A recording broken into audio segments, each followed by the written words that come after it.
So, do you ever feel like you're being watched? In this studio, yes. Well, you wouldn't be wrong, because Britain is one of the most monitored countries in the world. There are over 6 million surveillance cameras in the UK, more per citizen than any other country in the world except China. This has been the case for a number of years, but recently it's started to seep into our workplaces, and one workplace where increased surveillance is happening is in the Met Police. In an attempt to root out rogue officers, new technology will monitor their computer and phone messages as well as their movements. On a grander scale, it was reported that controversial Israeli spyware called Pegasus has been used to spy on officials at Number 10 and the Foreign Office. So why is spyware technology being used more and more? Joining us to discuss this is cybersecurity specialist Professor Peter Sommer. So, have you seen this increased use of spyware technology? Well, yes. I mean, the reason they use it is because it's available and it's cheap. So that's it. It's cheap. We can do it. So why shouldn't we be doing it? Is that the excuse? Well, that would be the reason. Now, then, if you are worried about privacy and civil liberties, then you don't like what is happening at all. But on the other hand, the fact is, if you want to get something not as good as Pegasus, rather easier to detect, there are 20 or 30 or 40 packages available for immediate download. There'll be, some of them are completely free. The more sophisticated ones will cost you just $100 a month to use. Now then, if you are interested in looking at people's private lives or their commercial interests, that's far cheaper than employing anybody to do it for you, infiltrating a private detective or something. So that's actually why the spyware is being used. Incidentally, the story in the Times, it seems to me, is not quite right. Police have been monitoring themselves for years. I mean, I act as an expert witness. I've been looking at cases like this for quite a long time. So what the Met are actually doing is increasing the level of surveillance. It's not new at all. I think, though, you're quite right. Some of it was talking about, if you're doing extra photocopying, they'll be wondering why you're doing that. They're saying if you're doing extra hours, could that be because you're in a financial strait? So I'm quite sure they've been monitoring sort of the police in that way for quite some considerable time. But they're saying they've got to do more now in this age of technology, looking at what went on with Sarah Everard, what they did and what they didn't know, what police were saying on WhatsApp groups. So it does seem that surveillance is going to increase, and maybe rightly so. Is this not a way to protect the public? Well, we have a Data Protection Act, we have an Investigatory Powers Act, and some level of methods of enforcement and looking at oversight. That's the thing that's available. But people also have to make a judgment. I mean, both of you, you're MPs. How would you feel if the Westminster authorities say, we're worried about pornography, we're worried about people not declaring their covert interest when they make a speech.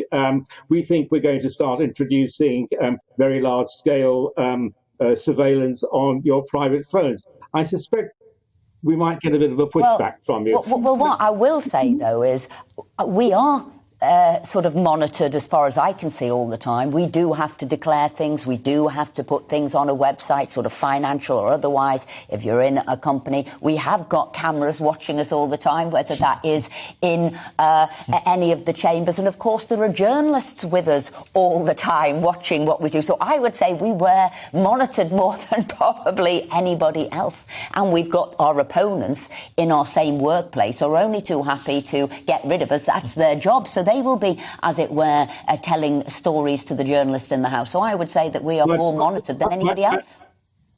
My point, Esther, is not that I'm specifically trying to get at you. It just seems to me that this was an interesting example that the surveillance technology is available. It's the ethics of deciding how far you can go. And, the test should be, is it necessary and is it proportionate to the threat that is being perceived? And I think that ethics is a very good point. Peter, I just wanted to ask you about the Pegasus story that we saw about where the UAE were apparently fingered for being blamed for trying to spy on the UK government. I just wanted two quick questions that you might want to deal with at the same time. First of all, how do we know it's the UAE that's doing this when this software apparently is all over the world? And why does a country want to spy on an ally? I can see why you'd want to spy on one of your hostile states, but what's the need for spying on an ally?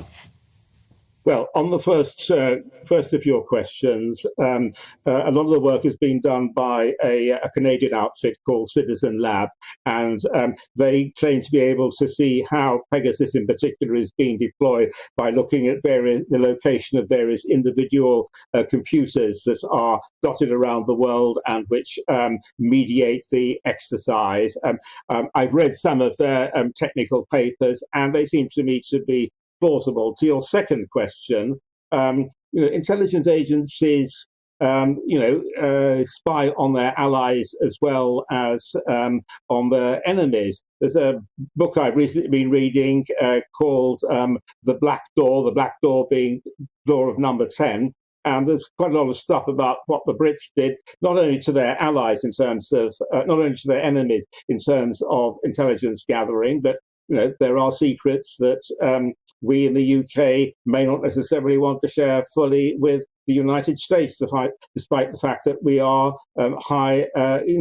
good allies. UAE, I think, would have many more reasons for wanting to spy on us than we might have, say, on the United States.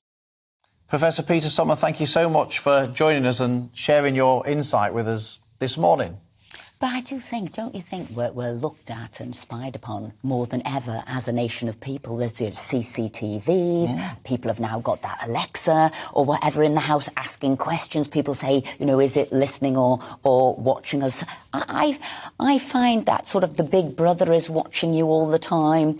I'm all for CCTV, though. I'd have it down every street if it was down to me. Yeah, but I don't like us being monitored all the time. Can't we have any privacy? Can't we? Not when you're out in the street. Yeah, but it seems, yes, but these Alexas are now in our homes. They're talking about spy software on your phones, and that is what you're saying, the audio, that is the camera, that's the visual, and they can turn it on you. I think it's all getting a bit of a sinister twist, all of this. I'm sure you'll be using it on me if you can spy when I'm eating a full English breakfast somewhere and I hadn't disclosed it. I'm sure you'll be finding ways to monitor me. Good point. I'll be getting that Pegasus straight away on your phone.